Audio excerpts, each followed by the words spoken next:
My mother-in-law said I was keeping her son away from family until he told her why we installed the security cameras. For 2 years, I'd been the villain in her story, the cold daughter-in-law who poisoned her precious boy against his loving mother. She'd tell anyone who'd listen how I refused to let them visit, how I made excuses about being too busy or too tired. What she didn't mention was the key. The key I found hidden in our bathroom ceiling vent 3 months after we moved in. Our new house, the one we'd saved for years to buy, the one that was supposed to be our fresh start. I noticed the vent cover was slightly crooked one morning while brushing my teeth. When I pulled it down, a single silver key fell into my hand. It fit our front door perfectly. I confronted my husband that night. He called his mom. "Did you have an extra key made when you helped us move in?" The silence stretched for 30 seconds. Then, well, I'm his mother. What if there's an emergency? No apology. No shame. We changed the locks immediately. That's when things got weird. Small items would be moved. My favorite mug disappeared and reappeared in different cabinets. Photo albums I'd organized were rearranged. At first I thought I was losing my mind, but then my husband started noticing too. His cologne bottle, always kept on the left side of the dresser, kept migrating to the right. The thermostat would be adjusted when we came home from work. One morning, I found muddy footprints leading from our back door to the hallway. We'd been at his brother's house the entire previous evening. My husband called a locksmith to check every entry point. The locksmith found scratches around our bedroom window lock, fresh ones. "Someone's been trying to jimmy this open," he said, pointing. Probably succeeded, too. We installed cameras that week. 6 of them. Living room, kitchen, both entrances, hallway, and one facing the backyard. My mother-in-law called it paranoid. "Who do you think is breaking in? This is a safe neighborhood. You're being ridiculous." But we kept them running. For 2 weeks, nothing. Then one Tuesday afternoon while we were both at work, movement triggered the living room camera. The footage showed my mother-in-law letting herself in through the back door. She had another key. She walked through our house like she owned it, opening drawers, checking our mail, even going through my jewelry box. She spent 40 minutes there, touching everything, rearranging, invading. We watched her stand in our bedroom, running her hands over our bedspread, opening my husband's nightstand. That was disturbing enough, but what happened 3 days later made my blood run cold. The camera caught her bringing someone else, a woman I'd never seen before, younger, maybe late 20s. They walked through our entire house together. The stranger took photos of everything, our furniture, our wedding pictures, the layout of each room. My mother-in-law opened our closets, showing her my clothes, my husband's belongings, pointing, explaining something we couldn't hear. Then the stranger tried on my wedding dress. My mother-in-law had pulled it from the closet, and this woman stood in our bedroom, wearing my dress, while my mother-in-law adjusted the fit and smiled. They left after 2 hours. My husband watched that footage 3 times before he could speak. When he finally called his mother, he didn't yell. His voice was eerily calm. "Who is she?" I heard his mother's voice through the phone, high-pitched and defensive. "That's none of your business. A mother has rights. Rights to break into our house? Rights to let strangers wear my wife's wedding dress?" My husband's hand was shaking. "Tell me who she is." Now, the line went quiet, then barely a whisper. "She's someone who would have been a better choice for you. Someone who understands family loyalty." My husband ended the call and looked at me with an expression I'd never seen before. "We need to check something." He pulled up the older camera footage going back through every day since installation. That's when we discovered she'd been coming twice a week, always when we were gone. And she'd been bringing that woman each time. The stranger had been in our house 7 times, wearing my clothes, sleeping in our bed. We spent the next 4 hours going through every second of footage. Each visit revealed something worse. The woman wasn't just trying on my clothes. She was living in them, walking around our house like she belonged there, making coffee in our kitchen, sitting at my vanity, using my makeup. One video showed her and my mother-in-law having lunch at our dining table, eating food from our refrigerator. They were laughing, planning something. "Go back," I said, pointing at the screen. "That one from last Thursday." My husband clicked the file. The timestamp showed 2:47 p.m. We'd both been at work. His mom and the stranger entered through the back door as usual. But this time they had shopping bags. Multiple shopping bags from expensive stores. His mom pulled out lingerie, new lingerie. She held it up against the woman, nodding approvingly. Then they went to our bedroom. For 23 minutes, we watched them measure our bed. The woman lay down on my side, posing while his mom took photos on her phone. They rearranged our nightstands, moved our picture frames into drawers, replaced our bedding with new sheets they'd brought, sheets that were still on our bed, the ones we'd been sleeping on for a week without knowing where they came from. "I'm going to be sick," I whispered. My husband's jaw was clenched so tight I could see the muscle jumping. He kept watching. The women measured our closet space. They documented everything in a notebook. My mother-in-law pointed to specific spots, gesturing, explaining. At one point, she opened my jewelry box and let the stranger try on my engagement ring, my grandmother's ring. The woman stood in front of our mirror, admiring it on her finger. "Call the police," I said. "Right now." "Wait." My husband's voice was strange, hollow. "There's more." He pulled up footage from 5 days ago. His mom arrived alone this time. She went straight to our home office. We watched her rifle through our filing cabinet, pulling out documents, our mortgage papers, bank statements, my husband's work contracts. She photographed every page with her phone. Then she moved to the computer and tried logging in. Failed. Tried again. Failed. She pulled out a flash drive and inserted it into the USB port. She tried to hack our computer, my husband said flatly. My own mother tried to steal our financial information. The video continued. After 15 minutes, she gave up on the computer. Instead, she went through every drawer in the office. She found our passports and photographed those too. She opened our safe. We hadn't even realized she knew the combination. How did she know it? My husband's birthday. God, we were stupid. She removed my grandmother's pearl necklace worth over $15,000 and dropped it in her purse. "That's theft," I said. "That's actual theft. We can prosecute her." keep watching. His mom went to the kitchen and made herself tea. She sat at our table for almost an hour, just looking around, smiling, like she was savoring something. Then she took out her phone and made a call. We couldn't hear the conversation, but we could see her lips moving. She was animated, happy. She kept gesturing to our house, our things. After the call ended, she walked through every room one more time, touching things. Our furniture, our walls, the door frames, like she was blessing them or claiming them. Before leaving, she stopped in front of our wedding photo in the hallway. The big one, our favorite. She stared at it for a long time. Then she took it off the wall, removed the back, and slipped our photo out. She replaced it with a different photo from her purse. In the new photo, my husband stood in his wedding suit next to the stranger, both smiling, photoshopped perfectly. What the fuck? My husband breathed. She hung the fake photo back up and left. We'd been looking at that doctored image for 5 days without noticing it was wrong. The frame was the same, the setting was the same, but I wasn't in my own wedding photo anymore. My husband stood up so fast his chair crashed backward. He walked to the hallway. I followed. He ripped the frame off the wall and smashed it on the floor. Glass exploded everywhere. The fake photo stared up at us. Some stranger wearing my husband, wearing our wedding. I'm calling the police, he said. Then I'm calling a lawyer. Then I'm calling a locksmith to change every lock in this house. And then he looked at me. His eyes were red. We're getting a restraining order and I'm cutting her out of my life completely. We called the police. 2 officers arrived within 30 minutes. We showed them everything. Every video, every break-in, the theft, the trespassing. The fake photo, they took notes, asked questions, told us this was one of the most disturbing cases they'd seen. You need to understand something. The older officer said this goes beyond normal boundary violations. This shows premeditation, planning, and what we call delusional replacement fantasy. Your mother is trying to erase your wife and replace her with this other woman. Can you arrest her? My husband asked. Absolutely. Breaking and entering, theft, criminal trespass.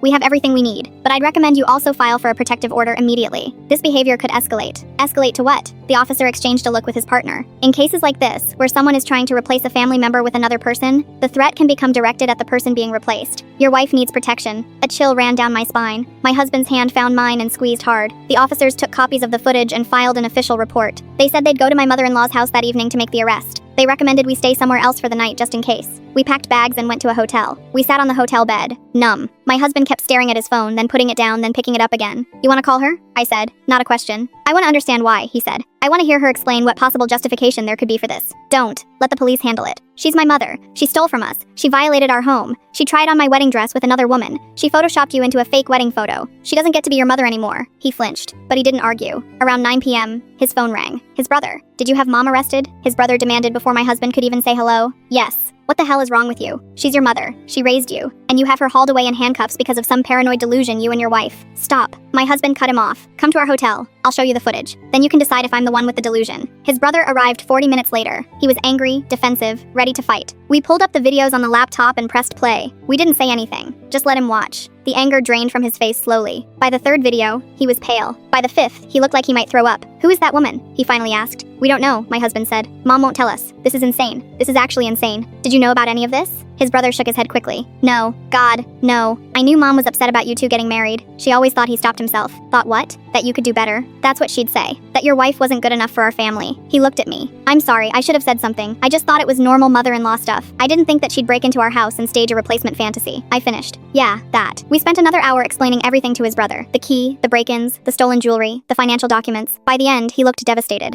I have to tell you something, he said quietly. About 6 months ago, Mom asked me for your work schedules. She said she wanted to surprise you with dinner. I gave them to her. The room went silent. She's been using your schedules to know when we're gone, my husband said slowly. His brother nodded miserably. I helped her. I didn't know, but I helped her do this. It's not your fault, I said, though part of me was angry. She manipulated you. I should have known something was wrong. She was too interested, too specific about the times. He rubbed his face. What's going to happen now? She'll be charged, my husband said. The DA will decide what specifically. Breaking and entering at minimum. Probably burglary because of the stolen jewelry. Criminal trespass. Maybe identity theft for the financial documents. She could go to prison. Yes, she's our mother. She's a criminal. His brother left around midnight. We tried to sleep but couldn't. Every sound in the hotel hallway made us jump. Every shadow looked like his mom. Around 3 a.m., my husband's phone buzzed. A text from an unknown number. You'll regret this, both of you. We showed it to the police in the morning. They traced it to a prepaid phone purchased with cash. Untraceable, but they added it to the evidence file, threatening communications. Another charge. The arraignment was scheduled for 3 days later. We attended. The courtroom was cold. His mom sat with her lawyer looking small and sad. The victim act. She wore a simple dress and kept dabbing at her eyes with a tissue. When she saw us, she turned away, hurt, betrayed, like we were the villains. The charges were read: breaking and entering, burglary in the 2nd degree, criminal trespass, theft, stalking. The stalking charge surprised us. Apparently, the DA decided the repeated break-ins and surveillance behavior qualified. The bail was set at $50,000. His dad paid it. His mom walked out 2 hours later. That evening, we got a call from our security company. The alarm had been triggered. The police arrived first. They found her standing in our driveway, just standing there, staring at the house. When they approached, she said she was visiting her son. They arrested her again, violation of the no-contact order that had been issued as a condition of her bail. This time, the judge denied bail. We thought it was over. We were wrong. 2 weeks later, I came home from work to find our front door open. Not broken, just open, like someone had walked in and forgotten to close it behind them. I called 911 from the car. Police arrived within 5 minutes. They cleared the house. No one was inside, but someone had been there. Our bedroom was destroyed. Every piece of clothing I owned had been cut to shreds, systematically, precisely. Shirts, pants, dresses, all sliced into ribbons. My shoes had been stabbed with scissors. My makeup was smashed across the vanity. Every product opened and destroyed. In the middle of our bed, arranged carefully, was a wedding invitation. The invitation was for a wedding. My husband's name and the stranger's name, the woman from the videos. Her name was Bridget. The date was 3 months away. How did they get in? I asked the police officer. The locks were changed. The alarm was armed. Back door, he said, showing me. Lock was picked, professionally. Whoever did this knew what they were doing. They dusted for prints. Found nothing. Whoever it was had worn gloves. The only evidence was the destroyed clothing and the wedding invitation. The invitation had been printed at a professional shop. The police tracked it down. The shop owner remembered the order, said a young woman had come in, paid cash, picked up the invitations 2 days ago. The description matched Bridget. So now we had a name. Bridget Chen. The police ran her background. 27 years old. Worked as a dental hygienist. No criminal record. Lived 30 minutes away. Had been my mother-in-law's dental hygienist for 3 years. That's how they met. That's how this started. 3 years of appointments. 3 years of my mother-in-law sitting in that chair, talking about her disappointment in her son's choice of wife. 3 years of planting seeds. The police brought Bridget in for questioning. She came willingly, smiled the whole time, denied everything, said she'd never been to our house. The wedding invitation? A joke, a misunderstanding. She and my mother-in-law were friends. They'd laughed about how it would be funny if she had married my husband instead. Just girl talk, nothing serious. Then explain the photos on your phone, the detective said. That wiped the smile off her face. They'd gotten a warrant for her phone based on the videos. Found hundreds of photos. Our house, our things, me. Photos of me taken without my knowledge. At the grocery store, at work, leaving my gym. The timestamps went back 18 months. I take a lot of photos, she said. Her voice had changed. Harder now. Is that illegal? Stalking is illegal, the detective said. Conspiracy to commit burglary is illegal. Breaking and entering is illegal. And we have video evidence of you doing all three. They arrested her that day. Same charges as my mother-in-law, plus harassment and stalking. The DA was building a case against both of them. Conspiracy. They'd been planning this together for months, maybe years. But then things got worse. While going through Bridget's apartment with a search warrant, police found a journal, a detailed journal, page after page of plans. How she would replace me, how she and my mother-in-law would make it look like I'd left voluntarily. There were notes about my daily routine, my work schedule, the route I drove, where I parked, places I was vulnerable, and on the last page, a date, tomorrow's date, with a location, the parking garage where I worked. You need protection, the detective told me. This has escalated beyond stalking. We believe there was a plan to harm you. They assigned a patrol car to follow me. Protective surveillance. I took a week off work. We installed more cameras, better locks, a security system that would alert us if a fly breathed wrong, but it didn't feel like enough. Every shadow felt dangerous. Every car that followed too long made my heart race. I couldn't sleep,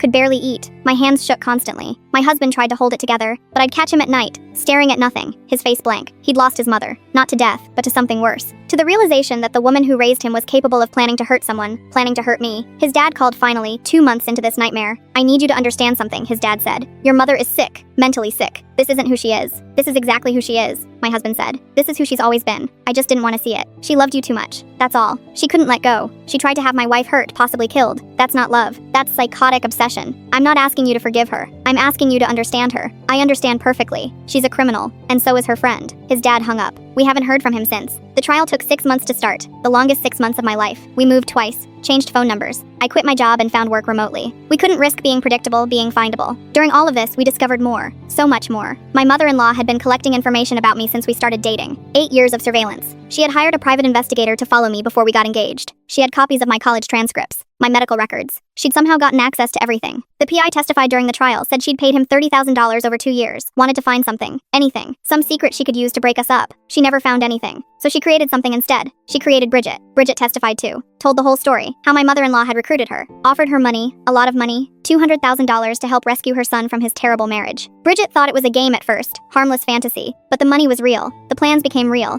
and by the time she realized how far it had gone, she was in too deep. She told me the wife was abusive, Bridget said on the stand, that she was keeping her son prisoner, that she was stealing money. She showed me fake bank statements, fake emails. I thought I was helping. Then I realized she'd faked everything, but I'd already broken into their house. I'd already done things I couldn't take back. Why didn't you stop? The prosecutor asked, because she said she'd tell everyone I'd raped her son, said she'd make up a story about me drugging him. She had photos. She'd photoshopped photos of me with him in compromising positions. If If I stopped helping her, she'd destroy me. So Bridget was a victim too. Sort of. The jury didn't see it that way. Neither did I. She'd still broken into my house. Still wore my clothes. Still took photos of me without permission. Still helped plan whatever was supposed to happen in that parking garage. The trial lasted 3 weeks. The evidence was overwhelming. Videos, photos, the journal, financial records showing the money my mother-in-law had paid Bridget, the fake documents, the stolen jewelry which they found in my mother-in-law's safe deposit box, the photoshopped wedding photo, everything. My mother-in-law's lawyer tried to argue diminished capacity, mental illness, but the prosecution showed how calculated it all was, how long she'd planned, how carefully she'd covered her tracks. This wasn't delusion. This was deliberate. The jury took 4 hours to reach a verdict. Guilty on all charges. Both of them. Sentencing came 2 weeks later. My mother-in-law got 12 years. Bridget got 7. The judge called it one of the most disturbing cases he'd seen in 30 years. Said the level of manipulation and planning showed a dangerous disregard for others' rights and safety. We sat in the courtroom as they were led away. My mother-in-law looked at my husband one last time. Not at me. Just him. She mouthed something. We couldn't hear what. His hand found mine under the table and held on tight. Outside the courthouse, reporters were waiting. We'd become a story. Crazy mother-in-law, they called it. Fatal attraction between family members. The headlines were sensational. Disgusting. But we didn't comment. Just walked to our car and drove away. We moved again after the trial. 4th time in 8 months. This time out of state. New jobs, new house, new life. We told no one where we were going. His brother knew we were leaving, but not where to. His dad didn't get even that much information. It took another year before I could sleep through the night, before I could walk to my car without checking over my shoulder every few seconds, before I could see a woman with blonde hair like Bridget's without my heart racing. The therapy helped, both individual and couples. We processed trauma, betrayal, the complete destruction of trust. My husband struggled the most. He'd lost his entire family, his mom in prison, his dad choosing her side, his brother supportive but distant, trying to maintain relationship with both parents and us, family gatherings we'd never attend again, cousins who believed we'd been too harsh, too unforgiving, who thought we should have handled it privately. They don't understand, he'd say. They weren't there. They didn't see. I know. She was going to hurt you, maybe kill you. And they want me to forgive that because she's family. You don't have to justify yourself to anyone. I know, but it still feels like I'm the villain somehow. That's the worst part. The people who didn't see the evidence didn't live through it. They made us into the bad guys. The son who turned on his mother. The daughter-in-law who drove a wedge into a loving family. Social media was brutal. My mother-in-law had friends who started blogs, Facebook groups calling for justice, calling us liars, saying we'd fabricated evidence, that the videos were deep fakes, that we'd framed her because we wanted her money. We didn't want anything from her. We wanted to be left alone. The restraining order was permanent. Neither my mother-in-law nor Bridget could contact us, come near us, or have any third party contact us on their behalf for the rest of our lives. The judge made it clear. Any violation would mean more prison time. We submitted victim impact statements. I talked about the fear, the violation, the feeling of being watched, replaced, erased. My husband talked about betrayal, about mourning a mother who was still alive but dead to him. After the trial, after the move, after the therapy sessions began to help, we had to decide what came next. Did we hide forever? Did we let his mother's actions define the rest of our lives? We decided no. We bought a house. A real house. Our dream house. Victorian with a wraparound porch, big windows, a garden I could lose myself in. We installed security. We'd never live without it again. But we also installed beautiful things, art, furniture we loved. We made it ours. I went back to school, finished a degree I'd abandoned years ago. My husband changed careers, took a job he actually enjoyed instead of the one his parents had pushed him toward. We adopted 2 dogs from a shelter, big ones, loud ones. They barked at everything. It was perfect. Slowly, carefully, we built a new life. We made friends who knew nothing about the trial, about his mother, about what we'd survived. We were just a couple, regular, normal, boring. That's what we wanted. Boring 3 years after the trial. I got a letter forwarded through our lawyer per the restraining order my mother-in-law had written from prison. It was 6 pages long. I almost threw it away without reading. My husband said it was my choice. I read it. The letter was apologetic, or tried to be. She said she understood now that she'd been wrong, that therapy in prison had helped her see she'd had an unhealthy attachment, that she'd lost perspective. She claimed she'd never intended for me to be hurt, that the journal entries were fantasies, not plans. She wanted reconciliation, wanted to be part of our lives when she was released in 9 years. I read it twice. Then I handed it to my husband. He read it once. Then we burned it together in our fireplace, watched the pages curl and blacken, watched her words disappear into ash. Do you think she means it? He asked. The apology? Does it matter? No, I guess not. She can be sorry. She can be rehabilitated. She can find religion or peace or whatever helps her sleep at night. But she's not our problem anymore. He nodded. We sat watching the fire. The dog snored on the couch. The house settled around us. Peaceful. Safe. Ours. That night I realized I'd stopped checking the locks obsessively. Stopped jumping at every sound. Somewhere along the way I'd healed. Not completely. Maybe never completely. But enough. A year later his brother called. First time in 18 months. He'd gotten married. Eloped, actually. Didn't invite his parents. Didn't want the drama. He asked if we'd meet his wife. Just coffee. Neutral location. No pressure. We went. His wife was kind. Quiet. She knew our story. He'd told her everything. She didn't judge. Didn't offer platitudes. Just said, that must have been terrible. It was, I said. But we survived. His brother looked older. Tired. I need you both to know something. I believe you. Don't tell his parents. It's separate. Compartmentalized. He's building his own life away from their influence too. He sees what we saw now. How his mother's love was conditional controlling. How their father enabled it. 5 years after the trial, we had a baby. A daughter. She'll never meet my husband's parents, never know their names. When she asks about grandparents, we'll tell her about my parents. My mother sends care packages weekly, my dad calls every Sunday, they're enough so. Sometimes I think about those 18 months of surveillance, 18 months of being photographed, followed, studied, 18 months of someone planning to erase me. It still makes my skin crawl, but it also made me appreciate what I have now. The safety, the peace, the boring, beautiful normalcy. My husband and I have an agreement. We never talk about his mother on good days. Only on bad days, when the memories resurface, when he has nightmares, when I panic at unexpected sounds. On those days, we sit together and remember it's over. She's in prison. Bridget's in prison. We're safe. We survived. And we're building something she never could have. A healthy family. One based on respect and boundaries and actual love, not possession. Our daughter will grow up knowing she's valued, not owned, that her choices matter, that her autonomy is sacred. That's our revenge in the end. Not the prison sentence, not the restraining order, but this. Building a life so completely opposite to the toxic one he grew up in. Breaking the cycle. 6 years after the trial, we got word that my mother-in-law was up for parole.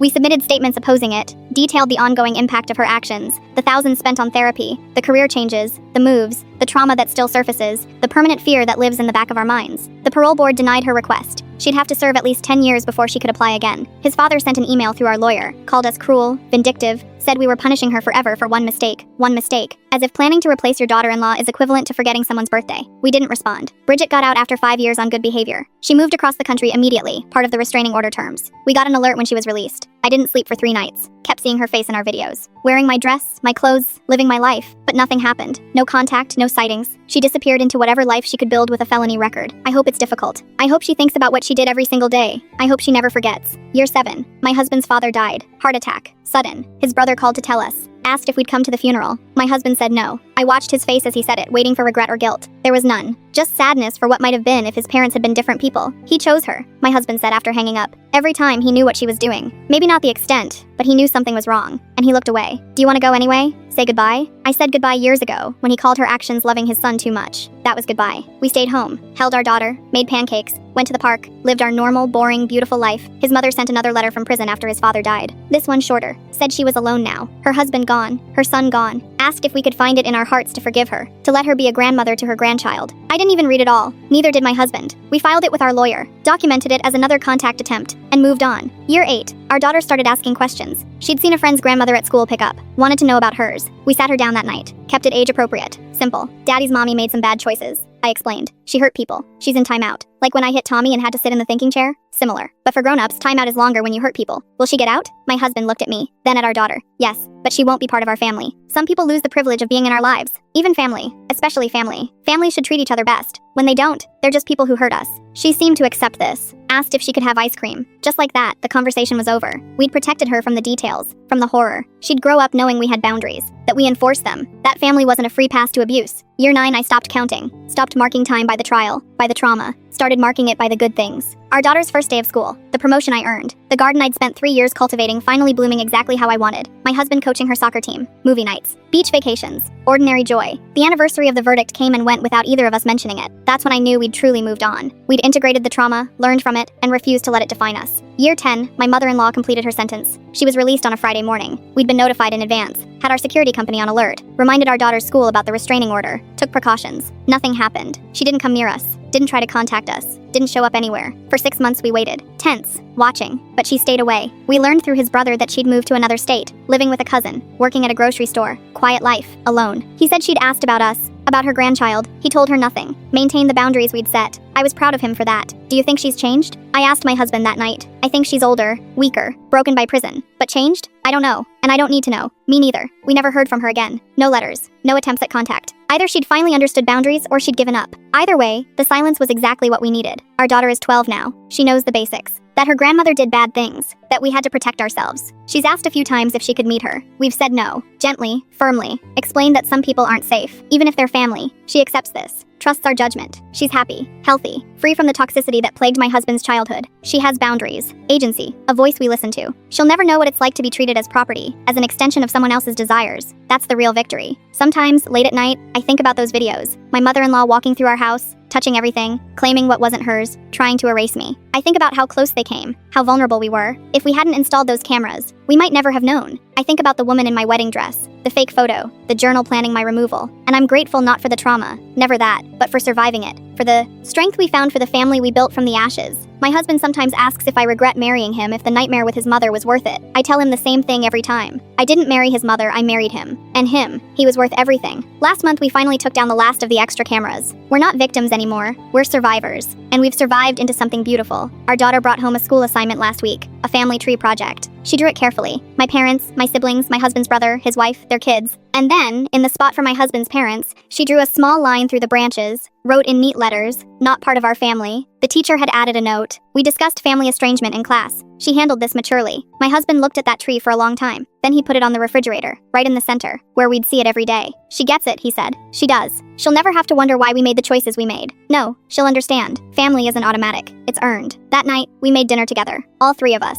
Our daughter told silly jokes. We laughed. The dogs begged for scraps. The house felt full, complete, and nowhere in that fullness was there room for people who'd tried to destroy us. I still think about that key sometimes. The one I found in the bathroom vent. How such a small thing revealed such a massive violation. How my mother-in-law thought she had the right to access our lives whenever she wanted. How she'd probably been planning this from the moment we got engaged. But I also think about the cameras. How they protected us. How the truth, when recorded, can't be argued away. How evidence matters. How we were able to prove what was happening because we trusted our instincts. Because we didn't gaslight ourselves when things felt wrong. That's what I'd tell anyone in a similar situation. Trust your gut. Document everything. Don't let anyone convince you that boundaries with family are cruel. They're necessary. They're survival. And if your family can't respect them, they've chosen not to be your family anymore. My mother-in-law made her choice. She chose obsession over her son's happiness, control over love, her fantasy over our reality. We didn't take her away from her son. She gave him away, threw him away. The moment she chose her delusion over his actual life, that's on her, not us. Every year on our anniversary, we look at our real wedding photo, the one we rescued from the fake frame. We're smiling in it, young, hopeful, unaware of what was coming. Sometimes I mourn that innocence, those two people who thought family meant safety. But mostly I'm grateful for who we became. Stronger, wiser, careful but not broken, cautious but not closed off. We learned to build boundaries without building walls, to protect ourselves without becoming paranoid. We learned that surviving trauma doesn't mean you're defined by it. Our daughter wants to be a lawyer, says she wants to help people who are being hurt, who need protection. I wonder if somehow she senses our story, even though we've shielded her from most of it. If she understands on some level that her parents fought for their safety and won. I hope so. I hope she grows up knowing that you can face terrible things and come out the other side. That you don't have to accept abuse, even from family. Especially from family. That's our legacy. Not the trial, not the trauma, but the lesson, the example, the proof that you can set boundaries and survive the fallout. Last week, someone asked my husband if he ever missed his mother. We were at a neighborhood barbecue. Casual conversation. The woman asking didn't know our history. My husband smiled politely. I miss the mother I thought I had, he said, but that person never really existed. So no, I don't miss who she actually was. Later in the car, he was quiet. Our daughter had fallen asleep in the back seat. I reached over and took his hand. You okay? Yeah, I just realized something. I don't feel guilty anymore for any of it. I don't wish things were different. Wonder if we overreacted. I just don't care about her about that whole situation. It's finally just over. That's good. That's really good. Is it weird that I feel relieved that my own mother is essentially dead to me? And I'm relieved. No, it means you've healed. It means you've accepted reality and moved on. That's healthy. He nodded, squeezed my hand. We drove home through the warm evening. Our daughter snoring softly, the radio playing quietly, everything peaceful, everything safe, everything ours. And that's where this story ends. Not with revenge or reconciliation, not with forgiveness or continued fear, but with simply moving forward, building a life, choosing happiness over bitterness, choosing safety over obligation. My mother-in-law said I was keeping her son away from family. She was right. I was keeping him away from her toxicity, from her control, from her absolute inability to see him as anything but an extension of herself. And I'd do it again, every single time. Because keeping him away from that wasn't cruelty. It was love, real love. The kind that protects. The kind that sees another person as whole and separate. The kind that respects boundaries and autonomy. The kind she never understood. We're 15 years past that first camera footage now. 15 years of building a life she can't touch, can't ruin, can't even see. We're ghosts to her, strangers, and that's exactly how it should be. Sometimes I wonder if she thinks about us, about the grandchild she'll never meet, the son she lost, if she has regrets, or if she still believes she was right. If she's learned anything, or if she's still the same person, just older and more careful. It doesn't matter, she's not our concern, never will be again. Our daughter asked recently what we'd do if her grandmother showed up one day, at school or the house. If she tried to make contact, we'd rehearse this conversation in therapy, knew exactly what to say. We'd call the police immediately, my husband told her. She's not allowed near us. If she tries, she goes back to jail. But what if she just wanted to say sorry? Then she could write a letter to our lawyer. She knows how to reach us properly. If she showed up in person, it wouldn't be about apologizing. It would be about breaking our boundaries again. Oh, she thought about this. I don't think I want to meet her anyway. She sounds mean, she's complicated, but yes, she made mean choices. Okay, can I go play now? Of course she ran off just like that. No trauma. No fear, no scars from something that happened before she was born. That's what we protected, her innocence, her safety, her right to a childhood free from that dysfunction. Worth it. All of it was worth it. I garden now, spend hours in the dirt growing things, nurturing things, creating Creating beauty from nothing, it's therapeutic. My mother-in-law tried to uproot my entire life. In response, I've become someone who plants roots. Deep ones, strong ones, unshakable ones. My husband coaches youth soccer, teaches kids about teamwork and respect and healthy competition, shows boys how to be good men, shows girls they're just as strong. He's breaking cycles in small ways every weekend, creating a tiny bit of good in the world. We volunteer at a domestic violence shelter, help people escape situations where family has become dangerous. We understand what it's like to have your home violated, your safety threatened, to have people who should love you instead try to control or harm you. We help others find the strength to leave. That's how we've processed it all. Turn trauma into purpose, pain into service. We're not just survivors,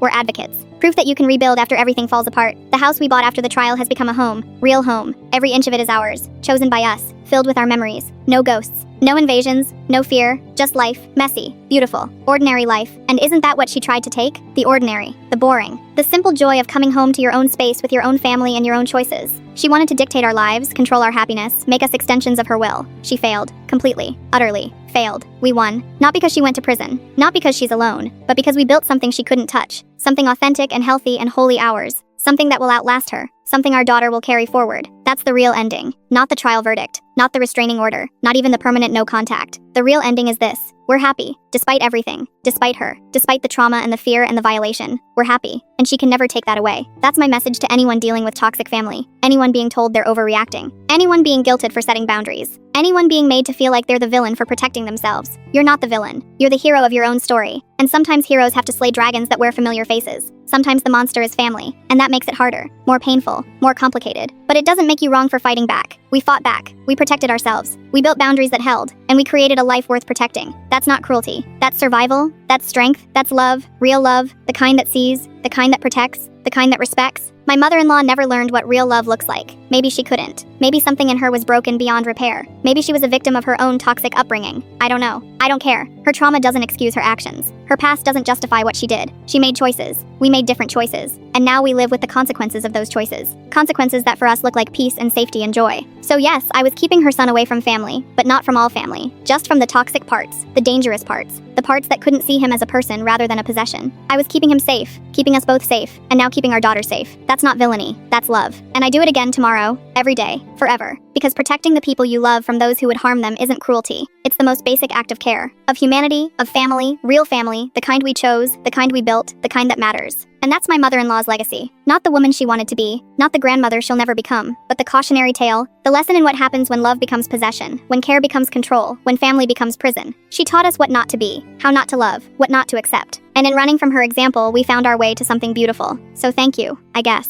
for being the villain we needed, the threat that made us stronger, the darkness that taught us to cherish the light. We survived you, we thrived after you, and will continue to thrive without you, forever. That's my story, our story, the story of how my mother-in-law tried to erase me and ended up erasing herself from our lives instead, how surveillance became salvation, how cameras caught truth, how evidence protected us when words would have failed, how we chose ourselves, and kept choosing ourselves, every single day. That's what victory looks like. Not revenge, not forgiveness, just peace. Safety, the simple right to live your own life on your own terms. We earned that right. We fought for it. We protected it. And now we live it. Every single boring, beautiful, ordinary day. And she can't touch it. Not anymore. Not ever again. The cameras are still running just in case. But mostly, they record mundane moments now. Our daughter's birthday parties, holiday decorations, normal life, nothing sinister, nothing threatening, just us. Living, loving, thriving, being the family we chose to be, the family she could never understand, the family that survived her and became stronger for it. That's the ending. Not neat or clean or tied with a bow, but real, honest, true. We survived, we're surviving, we'll keep surviving, and that's enough, more than enough. That's everything.